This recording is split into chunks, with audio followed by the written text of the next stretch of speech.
So, Jai Hind friends, welcome to my YouTube channel Mr. Solution 164. I'm Deepak, and today we discuss about the next topic of unit second, which is your multiple point. हम लोग आज multiple point के बारे में बात करेंगे कि multiple point क्या होते हैं, मल्टीपल पॉइंट्स में कौन कौन से पॉइंट्स आते हैं जिन्हें हमें पढ़ना है बीटेक के फर्स्ट ईयर के सिलेबस में, और हम लोग मल्टीपल पॉइंट्स को कहाँ यूज करते हैं, किस तरीके के होते हैं या किसे बोलते हैं, क्या डेफिनेशन है उसकी, ये सब सारी चीजें देखेंगे। ये चीजें हम लोग इसलिए पढ़ रहे हैं कि जिससे कि हम लोग किसी भी कर्व की ट्रेसिंग कर पाए, वो फाइंड करने के लिए हम लोग इस मल्टीपल पॉइंट को या इन सारे पॉइंट्स को यूज करते हैं। ठीक है, सो स्टार्ट करते हैं हम लोग। पहला हमारे पास मल्टीपल पॉइंट। मल्टीपल पॉइंट किसको कहते हैं? A point through which a curve passes more than one times. ऐसा पॉइंट जिससे कोई भी कर्व एक से ज्यादा बार क्या होता है, पास होता है, उस पॉइंट को हम लोग मल्टीपल पॉइंट कहते हैं। जैसे मैं भी एग्जांपल आपके पास मैंने एक लिया, एक पॉइंट है।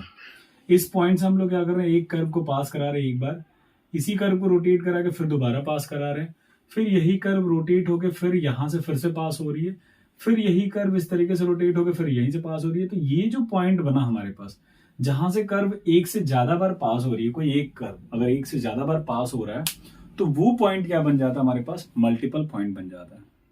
ठीक है, इसी में हमारे पास आगे आता है double point. So double point क्या होता है? If a curve passes two times through a point then the point is called double point. ऐसा पॉइंट अभी हमने जिसको देखा कि मल्टीपल पॉइंट बोलते हैं, तो यही सेम कंसेप्ट आपके पास है कि अगर कोई पॉइंट या कोई कर्व दो बार एक पॉइंट से पास होता है तो ऐसे पॉइंट को डबल पॉइंट कहा जाता है। यही पॉइंट अगर एक कर्व जो है इससे कितनी बार पास हो, मैक्सिममली टू टाइम्स। अगर कोई भी पॉइंट से कोई एक कर्व एक से ज्यादा मतलब दो बार पास हो तो ऐसे पॉइंट को क्या बोलते हैं हम लोग? डबल पॉइंट बोलते हैं। ठीक है, ये डबल पॉइंट दो टाइप का होता है। एक होता है हमारे पास नोड, दूसरा होता है हमारे पास कस्प। सो ये नोड क्या होता है? नोड होता है a double point at which two real tangent not coincident can be drawn. ऐसा डबल पॉइंट जिससे हम लोग दो रियल टेंजेंट खींच सके, ऐसे डबल पॉइंट को हम लोग क्या कहते हैं? नोड कहते हैं। एंड कस्प किसको बोला जाता है? A double point is called cusp if two tangents at it are coincident. मतलब ऐसा डबल पॉइंट जिससे हम लोग दो टेंजेंट तो खींचे लेकिन दोनों टेंजेंट क्या हो? कॉन्सिडेंट हो जाए, तो ऐसे केस को क्या कहते हैं हम लोग? कस्प कहते हैं। जैसे अगर मैं बात करूं नोड की, तो नोड की हम लोग एग्जांपल लेते हैं। जैसे आप देखो कि एक ये आपके पास कोई भी पॉइंट है, इस पॉइंट से हमने एक डबल पॉइंट खींच दिया। अब इस डबल पॉइंट से अगर मैं दो टेंजेंट को पास कराऊं, एक पॉइंट ये टेंजेंट जाएगा इसका, और इसी कर्व को टच करते हुए एक दूसरा टेंजेंट ये जा रहा है, तो हमने दो टेंजेंट खींचे यहां से, एक हमारे पास T1, दूसरा tangent T2।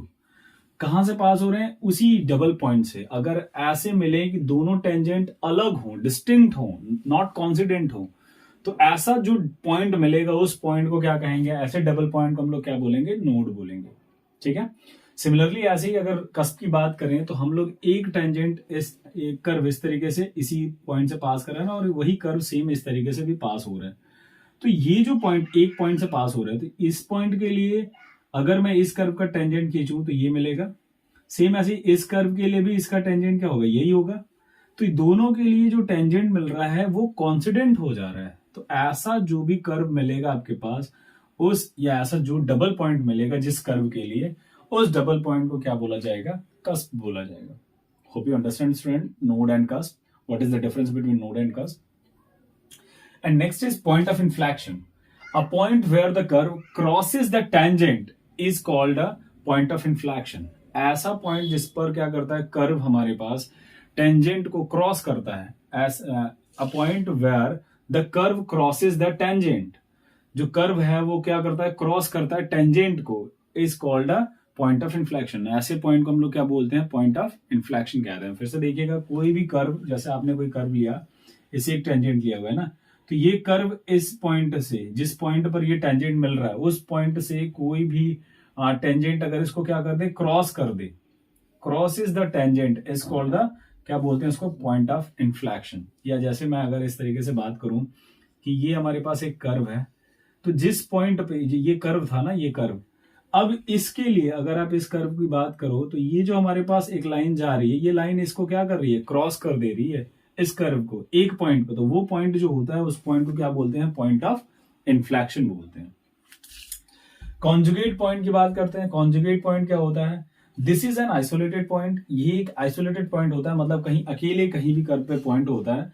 In its never there is no real point of the curve, मतलब कोई भी रियल पॉइंट एग्जिस्ट ना करे। उस केस में क्या है, पॉइंट कौन से पॉइंट एग्जिस्ट करते हैं, इमेजिनरी पॉइंट। मतलब रियल पॉइंट अगर ना मिलके इमेजिनरी पॉइंट मिले तो वो जो पॉइंट होता है वो पॉइंट कहलाता है कॉन्जुगेट पॉइंट। ठीक है, होप यू अंडरस्टैंड स्टूडेंट। ये सारे पॉइंट हैं और बहुत ही इंपॉर्टेंट पॉइंट्स हैं। इन पॉइंट्स को हम लोग यूज करके किसी भी फिगर को समझ सकते हैं कि नोड फॉर्म कर रहा है, कस फॉर्म कर रहा है उसका डबल पॉइंट, या पॉइंट ऑफ इन्फ्लेक्शन दिखा रहा है, या कॉन्जुगेट पॉइंट मिल रहा है। ठीक है, सो हम लोग मिलते हैं नेक्स्ट वीडियो में। जय हिंद।